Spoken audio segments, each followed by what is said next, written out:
I have discovered there are 4 common postpartum patterns in the pelvis after birth, and one of them is harder to find than the others, which is why I call it the hidden pattern. Do you know which one it is? In today's episode, I reveal which one it is and how you can look for it in your clients. Hello, friends. This is Lynn Schulte, and you are listening to the Birth Healing Summit podcast. We are here for meaningful conversations that will transform the way you work with pregnant and postpartum clients. Whether it is a new perspective, tool, or technique, you'll be able to implement it into your practice today. I invite you to sit back, listen with an open mind, and grab the golden nugget today's guest has to offer. Now let's get started. Hello and welcome to this episode, everyone. I am going to be talking today about the Sacral Flexion Pattern. And I'm calling this the hidden pattern in the body because it's not that obvious to look for. There are some significant signs and symptoms that your clients may complain about that will make you want to think about this pattern. And there's also very specific objective findings that you will find in the body that will let you know that, yes, they are in that sacral flexion pattern. And remember, for a baby to come on out of the body, the sacrum has to go into flexion. And what that means is that the base of the sacrum, so the top part that joins in with the lumbar spine, that's the sacral base, the wider part of the sacrum needs to come forward and the tailbone lifts backwards. So that's what we call sacral flexion. The extension is the opposite, but sacral flexion is what needs to happen to open up the pelvic outlet. So the sacrum has to move backwards. That tailbone has to get out of the way for baby's head to pass through. And in birth, you can really see the prominence of the sacrum as that baby is coming through the pelvis. There's that sacrum really pushes backwards a bit, but that tailbone really has to lift backwards. And the more curved someone's tailbone and sacrum is, remember, every sacrum is different.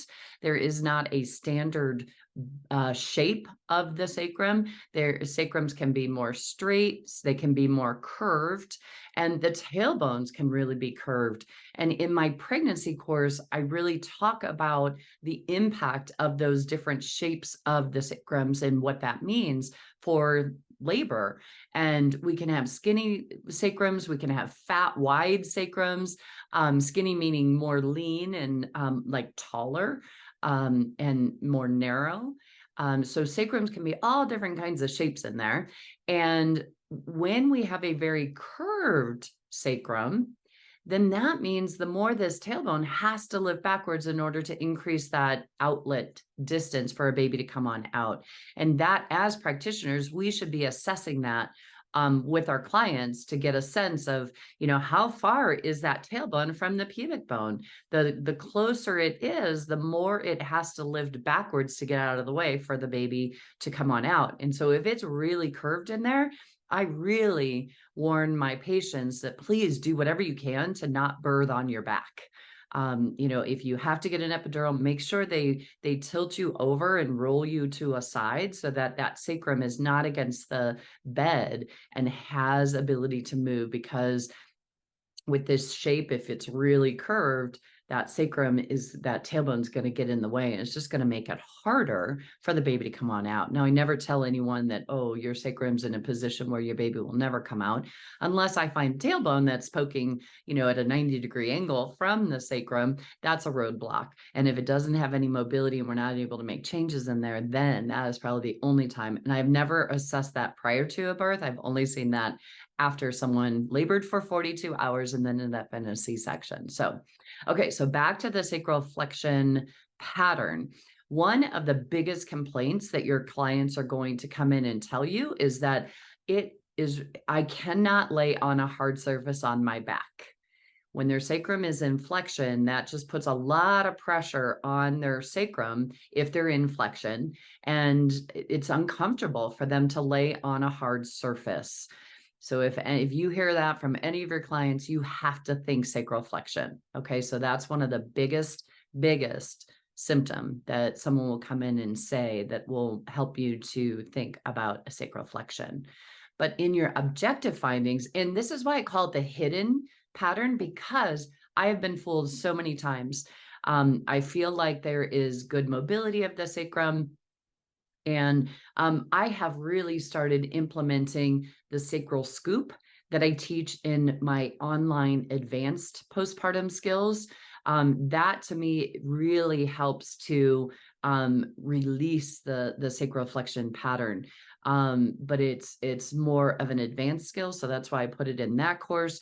But in my sacral flexion, in the treating the postpartum pelvis course, my new online course that will open up the end of September, and we're putting the first cohort through starting October 2nd, I teach you how to treat the sacral flexion pattern. It's also in my free course online, but we need to mobilize that lower third of the sacrum and bring it towards the pubic bone. And when I miss this externally, and I feel like the sacrum's in a good position there, and I go to do my intravaginal work, I will find bilateral coccygeus tension. And that to me is a huge sign that the sacrum is in flexion, because it's putting tension on those coccygeus muscles. And so if there's only tension on one side of the coccygeus, then I'm thinking more the common birth pattern, but in a sacral flexion pattern, it's bilateral. And so that's a sign. If I'm doing intravaginal work and I find that, I stop doing the intravaginal work and go external and correct the sacrum, and then come back in. And then there's so much less to do for the muscles. The muscles can then relax because the bones are in a much better position. Okay. And so I'm so excited. Last weekend, I was at the OTs and Pelvic Health Summit, and it was so much fun. Actually, this is going to be a couple of weeks ago when this podcast airs, but I had such a great time in Arizona with a bunch of OTs. And I was sharing all about the open birthing pattern. And I have been getting messages from several of the OTs saying, I found the open birthing pattern in 3 out of the 5 clients that I worked with today. And I was like, yes. So people are starting to look for it. And when you know how to correct it and bring the bones back into their original position, then the moms feel so much better in their body. That's why I went ahead and put together the Treating the Postpartum Pelvis online course. It is the patterns, the typical patterns I find in the pelvis after birth, and the signs to look for them, the symptoms, the objective findings that you're going to find in their body that indicate these patterns, and then the treatment for them. And I've been getting a lot of emails from students who have already taken my holistic treatment of the postpartum body course, and they're asking me, should I take this course? And my question to them is, if you've already taken the postpartum course, should you take this Treating the Postpartum Pelvis course? The question I ask you is, if you understand how to treat the common postpartum pattern with the sacrum off to the right, the sacral flexion pattern, the ischium ilium rebalancing, or how to close up those, and a posterior sacrum, then you don't need to take the Treating the Postpartum Pelvis. If you know how to treat and know the signs and symptoms, you know the objective findings of those, and you know how to treat them, then know this, you do not need to take this course. This course is very similar content, but laid out completely different. And I feel way more accessible to really understanding these patterns. And in the postpartum pelvis course, I kind of teach you a whole bunch of different techniques, but it's not laid out like this is the technique for this pattern. I talk about that, but I don't, it's all kind of put together. And in this Treating the Postpartum Pelvis course, I really divide them out in, okay, here's this pattern. We're going to talk about the signs and symptoms, objective findings, the treatment of this pattern. Here's the sacral flexion pattern. Here's how you treat it, and everything. So it's just organized in a much better, I think, more succinct way for you to really fully understand it. And if you all know how much I love repetition, the more you repeat things, the more you learn. So please consider taking the Treating the Postpartum Pelvis course, because I think it'll just deepen your understanding of these patterns and what to look for and how to treat it. Okay. So, I really am excited to put this out. We've had over 250 people join the wait list. So I am super excited about that interest in this course. And this course is different from my holistic treatment. It's more succinct, more objective findings, more treatment, a little bit of research in there, and everything. So I'm super excited about this Treating the Postpartum Pelvis and getting it out into your hands so you can be really, really effective in helping to treat really any client. It doesn't have to be a postpartum client. These techniques will help you with your back pain patients, on men too, okay? You don't have to keep these techniques just to women. This will work with anybody with a pelvis. And so this course, Treating the Postpartum Pelvis, is really about bringing the pelvis into pelvic health. And so if you do intravaginal work, and even if you don't work with postpartum clients, doing this course can really help you with your intravaginal work, because I truly believe you need to be assessing and treating the pelvic bones prior to doing intravaginal work. And these techniques will give you the skills to be able to do that. So it is my dream, my goal, my wish that every pelvic health therapist would have this information in their hands, so they can be more effective in getting the releases and the tissues, the muscles to soften, in getting things to relax and getting the muscles to be able to function better. Last night, I was teaching one of my How to Lose the Pooches for Good classes, and I had a mom that came in and, has worked with a pelvic health therapist for 6-8 sessions and really didn't see any results. And as I was explaining to them about how I work with the muscles, she was just like, they just kind of put pressure on the muscle and they just kind of kept holding it there. And she's like, it was painful the whole time. And they just kind of kept the pressure there.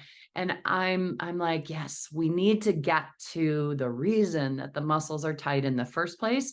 And in my other podcast, I talked about the pelvis and the pelvic floor muscles and how the pelvic floor muscles can help us to show us what's really going on with the pelvic bones. So please listen to that episode so you can understand the relationship between the pelvic floor muscles and the pelvic bones, because they really do help us when you know how to look at them. They help us to understand what's happening in the pelvic bones. So super important. I think that is all I wanted to share with you today. So thank you all for listening in and supporting this podcast. Let's continue our hashtag birth healing movement and hashtag no broken moms. When the pelvis is stuck in an open birthing pattern, moms feel broken. They do not feel like themselves again, and bringing the bones back together into their original position helps moms to feel more stable, more strong in their core, and helps them to be able to function better as a mom. So let's all learn how to get the bones back to their original position, and Treating the Postpartum Pelvis online course is a great place to start. It's only a 3-hour course. Did I tell you that? There's only 3 hours of content, super short and super succinct. If you all know me, there's not a lot of fluff in my courses. It's all to the point, very logical, and very succinct in what I share with you. So I can't wait to share it all with you. Thank you for listening in. We will see you all on the next episode. Here is to smoother births and faster recoveries. Take care, everybody. Bye-bye. Today's podcast was brought to you by the Institute for Birth Healing. To discover more, visit instituteforbirthhealing.com. To claim $50 off of any online course, use coupon code podcast50 at checkout. Till next time, I'm Lynn Schulte, founder at the Institute for Birth Healing.